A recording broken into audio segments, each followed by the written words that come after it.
Sinabi ni Sayo sa matalinong tao na, sa kanyang palagay, hindi uubra ang pagiging mahinahon. Ngayon ay pumayag ang matanda at ipinaliwanag na ang ibig niyang sabihin ay hindi siya dapat mag-aksaya ng panahon sa mga talunan na ito, dahil ligtas na ang bata. Sabihin, pinuri mo ang matanda, tinawag siyang tuso. Mula noon, kumuha siya ng payo at binitawan ang kamay ng lalaki. Bumagsak ang lalaki sa lupa, ngunit ang kanyang braso ay parang halaya na, at pinasalamatan siya ng matanda dahil doon. Kaagad, tinanong ng matanda ang binata ang kanyang pangalan, at nakatanggap siya ng sagot. Pagkatapos ay sumama siya sa bata upang tingnan kung ano ang kalagayan ng kanyang ina, gaya ng sinabi ng bata kanina na siya ay may sakit. Tinanong ng lalaki ang matanda kung bakit niya pinaalis ang bata. Dahil nakialam siya sa kanilang mga gawain, hiniling siya ng matanda na tumahimik at sinabing hindi niya namalayan na nailigtas na pala ang kanyang buhay. Kung hindi nakialam ang matalinong lalaki, ang dalawang kalapati ay patay na, at higit pa rito, ang buong ningning na bukas na komunidad ay nasa malaking panganib. Tinanong sila ng elder kung nakita nila ang kanyang mga kamay, mahaba, manipis, jade na kumikinang na mga kamay. Para silang mga kamay ng isang babae na hindi pa umaaksyon sa kanila. Nang makita ng matalinong lalaki ang kanyang mga kamay, nagliwanag ang mga ito ng liwanag na puno ng demonic power, at naalala niya ang sandaling, 10 taon na ang nakakaraan, isang matandang lalaki na may parehong kamay ang nakatayo malapit sa tansong estatwa ng itim na dragon. Natahimik siya. Naalala siya ng matanda at hindi niya alam kung gaano siya katagal nakatayo doon nang walang sabi-sabi. Hindi man lang alam ng pantas kung kailan siya dumating, o kung siya ay napakalakas na mandirigma, mayroon din siyang mahahaba at manipis na mga braso na nagliliwanag ng nakakatakot na liwanag. Sa paghawak pa lang sa itim na dragon statue, kinilig na niya ito. Lumipas ang 10 taon, ngunit hindi makalimutan ng pantas ang matanda at ang kanyang mga salita. Isang araw ay lilito ang aking inapo. Samantala, ang mga lalaki ay naglalakad at nag-uusap kung gaano sila pagod, kahit na nag-aalok ng inumin kapag sila ay bumalik sa Moyon clan. Pero isa pa ang nagpaalala sa kanila na kasalukuyang nakikipagdigma sila kay Daryok. Hindi sila naniniwala na baliw si Darya para salakayin sila mismo sa Xinyang, ngunit hindi nila binitawan ang kanilang bantay kahit isang segundo. Hindi pa nagtagal ay biglang bumilog ang kanyang mga mata at isang mapurol na tunog ang narinig na may kasamang splash. Nasabi na lang niya na walang nararamdaman ang mga basurang Moyong. Tinanong siya ng taong pumatay sa kanya kung sa tingin niya ay hindi normal na uminom ng isang baso ng alak, lalo na bago pumunta sa kabilang mundo. Si Kay Muso iyon, na hindi niya inaasahan na makikita rito. Tinanong siya ng hukbong Moyong na nakatayo sa kanyang harapan kung paano siya nang ahas na guluhin si Moyong at inakusahan siyang tuluyang nawalan ng malay. Inutusan ng Iron Mask si Chu Xiaozhou na sirain muna ang kanilang pang-anim.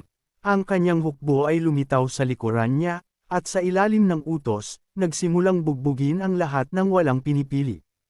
Pagkaraan ng ilang sandali, tumayo si Gonsong sa lugar kung saan napatay ang mga mandirigma mula sa kanilang angkan. Ang lahat ay tulad ng sinabi ng kanyang ama, ang mga hamak na mula sa Daryak ay naglabas ng kanilang mga talam. Tinanong niya si Son kung kumusta ang mga pangyayari. Mahirap hulaan ang takbo ng mga kaganapan sa hinaharap, ngunit maraming labanan ang nagaganap sa buong Xinyang. Ipinaliwanag niya sa elder, nang marinig ito, inamin ng elder na hindi sila ganoon katanga, at tila sa kanya ay sinusubukan na ngayon ng mga kaaway na sirain ang pinakamahina nilang mga unit sa buong teritoryo. Sa puntong ito, nagpakita si Ji at kinausap ang mga nakatatandang kapatid, na nagdadala ng mahalagang impormasyon. Sinabi niya na ang magiting na warrior Northwind mula sa Lion Union ay lumitaw. Agad namang nagtanong ang panganay, tama ba ito? Shoal mo rin mula sa Lion Union. Sigurado ka bang nagpakita siya? Tanong niya ulit. Tiniyak sa kanya ni Ji na ito nga at wala siyang pagdududa tungkol dito. Napagtanto ni Son na tila nagpa siya ang Union na makialam. Aniya, kailangan nilang harapin ito kaagad, dahil si Chomoy ng taong nasa dark side na nagpapatakbo ng Lion Union. Natitiyak din ng Elder na kakampi siya sa kanila, ngunit may plano siyang salakayin siya para maging kaaway nila ang buong Lion Union. Kailangan niyang pag-isipan muna ito, ngunit napagpasyahan niyang sila mismo ang bumisita sa kanya. Inutusan niya silang pumunta sa Northern Rich Cave at sabihin sa kanilang ama at maging handa, dahil marahil ngayong gabi, ang lahat ay mapagpasyahan sa ibang pagkakataon sa parehong bahay. Ang hintuturo at gitnang daliri ng isang matandang lalaki ay dumampi sa palso ng braso ng isang babae. Ang doktor na nakaupo sa tabi ng babaeng nakahiga na walang malay sa kama ay ang ina ng maliit na batang lalaki na iniligtas ni Seiyu kamakailan. Ito ay hindi isang madaling kaso. Ang kanyang mga daluyan ng dugo ay lubhang nasira, at siya ay nawala ng maraming lakas at dugo. Sinabi pa lang sa kanya ng doktor ang tungkol dito na mas ikinatakot ng bata. Tinanong ni Seiyu kung bakit napakahirap ng partikular na kaso na ito, at humingi ng malinaw na sagot, maaari ba niya itong gamutin, o pera lang ba ito? Nagtiwala ang doktor at sinabing hindi sila makakahanap ng mas mahusay na doktor. Idinagdag niya na maaari niya itong pagalingin, ngunit kailangan niya ng ligaw na ginseng root at ilang napakabihirang gamot. Kaya't lahat ng ito ay tungkol sa pera, sabi ni Sa, na kumuha ng isang piraso ng ginto at inilagay ito sa mesa. Inutusan niya ang doktor na pagalingin siya, gaano man ito kamahal o gaano katagal. Sa anumang kaso, kailangan niyang bumangon, anuman ang mangyari. Isang bukol ng laway ang natipon sa bibig ng doktor nang makita niya ang ginto. Tinitingnan ito ng nanginginig na boses, sinabi ng doktor, "Siyempre, gagawin ko ang lahat sa aking kapangyarihan. Kung tutuusin, ang reputasyon ko bilang doktor ang nakataya. Gagamutin ko ang babaeng ito." Pagkatapos ay napakamot sa likod, idinagdag na ihahanda niya ang gamot at babalik bukas. Tumulo ang luha sa pisngi ng lalaki, at sinabi niya na may utang na loob siya sa kanya. Bilang tugon, tinanong lamang siya ni Seiyu ng kanyang pangalan. Saka sinabi niya na kung taga-Goyo rin siya, hindi siya dapat umiyak ng lantaran ngayon at sa ibang pagkakataon, hindi siya dapat umiyak. Ang araw ay unti-unting lumalapit. Kinagabihan, nakaupo si Seiyu sa kanyang mesa habang pinag-iisipan ang bundok na nasa harapan niya. Ang kanyang mga iniisip ay napuno ng mga pagmumuni-muni sa pamilya Moyong. Maraming mga kaganapan ang tila konektado sa angkan na ito, at marahil ito ay walang kinalaman sa UN envoy na kinuha si Moon Yun. Ngunit tungkol sa anak na babae ng guro, iba ang naisip ni Kyo, given Son W.U. story, sinabi niya na nagkagulo ang kanyang ina nang hinahanap nito ang kanyang nawawalang ama. Ang kanyang ama ay isang mangangalakal na nagtrabaho sa Goryeo at iba pang mga bansa. Isang araw, isa-isang naglaho ang mga taong nakikipagkalakalan tulad ng kanyang ama, at kalaunan ay nawala rin ang kanyang mga kaibigan mula sa Goryeo. Pagkatapos ay hiniling ng kanyang ama sa pamilya Moyong na tulungan siyang malaman kung ano ang nangyari, ngunit tumanggi sila. Nang gabi ring iyon, nawala ang kanyang ama. Lahat daw sila ay hinayla sa kuweba ng pamilya Moyong. Isa lang ang ibig sabihin nito. Maraming tao mula sa Hori doon sa kuweba. Sinabi ni Seiyu sa isang mahinang boses, nakahiga sa mesa, ang kanyang mga braso ay nakakross sa point na ito. Tinanong niya, ano sa palagay mo ang elder na ito? Ngunit hindi man lang namalayan ng matanda kung paano niya napagtanto ang kanyang presensya nang hindi man lang lumilingon. Sabihin, ipinaliwanag mo na walang mga elder sa mundo na napakalakas ng amoy, na nagpapahiwatig ng isang espesyal na amoy. Gayunpaman, ang pantas ay mas interesado sa kung ano ang eksaktong iniisip ni Seiyu tungkol sa napakalalim. Ang sagot ay hindi ang inaasahan ng matanda. Sinabi ni Kayes na alam niya na narinig niya itong nakikipag-usap para magdemanda tungkol sa mga nawawalang tao mula sa Goryeo. Sa katunayan, ang mga ganitong kaganapan ay hindi karaniwan dito.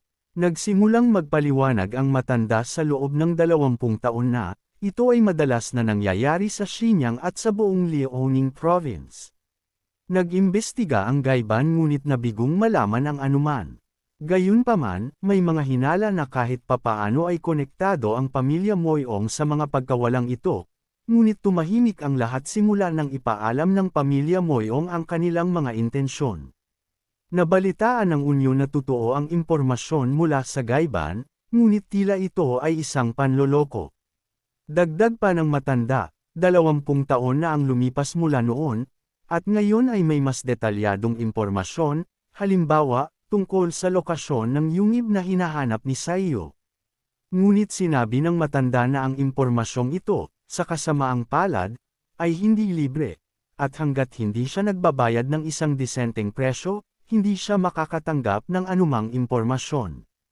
Sabihin, tinanong mo kung gusto niyang makipag-deal. Ito ay mga prinsipyo ng Gaiban. Sagot ng matanda, biglang may pumasok na lalaki na agad nakilala ng pantas. Ang kanyang seryosong mukha ay nagsalita para sa sarili kung gaano hindi inaasahan. Ang sabi ng pantas na si Chulmeren, ang magiting na mandirigma ng hilagang hangin, isa sa mga natatanging mandirigma na may kahangahangang lakas. Mayroong 2 santo, 3 maniniil at 4 na buong mandirigma, at mayroon siyang isang sumisikat na bituin sa kanila. Ang Iron Union ay binubuo ng 3 makapangyarihang asosasyon. Ang pantas ay nagsimulang ipaliwanag ang 9 Foundations, ang 5 Dragon Union at ang Lion Union. Hindi niya inaasahan na may isang young master na pupunta dito sa kanilang lahat. Ngayon napagtanto ng matanda kung gaano siya nag-aalala sa hidwaan sa pagitan ng pamilya Moyong at ng village ng Dariek. Ang titulong Kaliant Warrior of the North Wind ay interesado kay Sa, ngunit biglang lumitaw ang isa pang tao at nagsabi, "Matagal na, guro, magiting na mandirigma ng North Wind, isa sa 3 natatanging mandirigma, ikinararangal ko na bumisita ka sa amin." Sabi niya, "Matagal na," sagot ni Gansong, "Chill." Nais ni Gansong na makipag-usap sa kanya, at pinaupo siya at inalok siya ng inumin. Pumikit siya at sumagot na kailangan niyang tumanggi dahil sa kinakasama. Pagkatapos ay pumalakpak siya at sinabing, "Hong Muyang ang pangalan ko. Ako ay mula sa Lion. Yung, ikinagagalak kong tanggapin ka." Si Elder Hong Wuyong ng Gaiban, nagtatakang nagtanong sa kanya ang pantas kung paano niya siya nakilala. Sumagot siya na narinig niya na siya ay nanirahan sa Xinjiang 10 taon na ang nakakaraan. Hindi inaasahan ni Gansong na dito nakatira ang isang matandang kilala bilang pantas mula sa Gaiban. Nahihiya siya dahil 10 years na siyang nakatira dito at hindi man lang niya namalayan. Napagtanto ni Chul sa biglaang reaksyon ni Gansong na hindi ito alam ng pamilya Moyong. Yumuko siya sa harap ng matanda, nagpakilala, at sinabing dapat ay nagbigay galang siya kaagad. Sa buntong hininga, "Mga mata mo," nagbago agad ang matanda, dahil sa ganoong lugar siya tumira at tinawag siyang matanda. Tumawa ang matanda at sinabi kay Saiyo na ngayon ay alam na niya kung gaano talaga siya kahanga-hanga.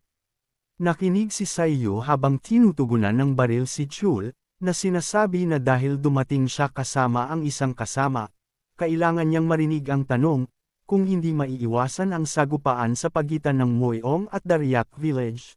Ano ang gagawin ng magiting na mandirigma ng North Wind? Tanong ni Gang. Sumagot siya na umaasa ang malupit ng nag-iisang talam na hindi magkakaroon ng hindi pagkakasundo sa pagitan ni Moyong at Dariok. Nag-aalala rin siya na lahat ng nangyari dito ay maingat na binalak ng isang tao. Nangangahulugan ba ito na pinaghihinalaan mo kami? Tinanong si Baril, paano mo naiisip iyon? Sagot ni Chul. Pagkatapos ay ipinahayag niya ang kanyang pag-asa na hindi ito ang kaso. Sinabi ni Gon na naiintindihan niya, at idinagdag na hindi na siya ng ahas na pigilan pa siya. Pagkaraan ng ilang hakbang, muli siyang lumingon sa kanya, sinabing, "Chul Moran, pakiusap ingatan mo ang iyong sarili. Mag-ingat dahil delikado ang Xinjiang." Sa gabi, nagpasalamat siya sa kanyang pag-aalala. Sa pag-alis ng baril, naisip niya lamang ang tungkol sa pag-uusap na ito at napagpasyahan na gusto ni Chul ng away. Ngumisi siya at sinabi sa sarili na hindi siya actress gaya ng kay Chul. Naisip niya na malamang ay pinayuhan siya nito na i-enjoy ang huling araw niya.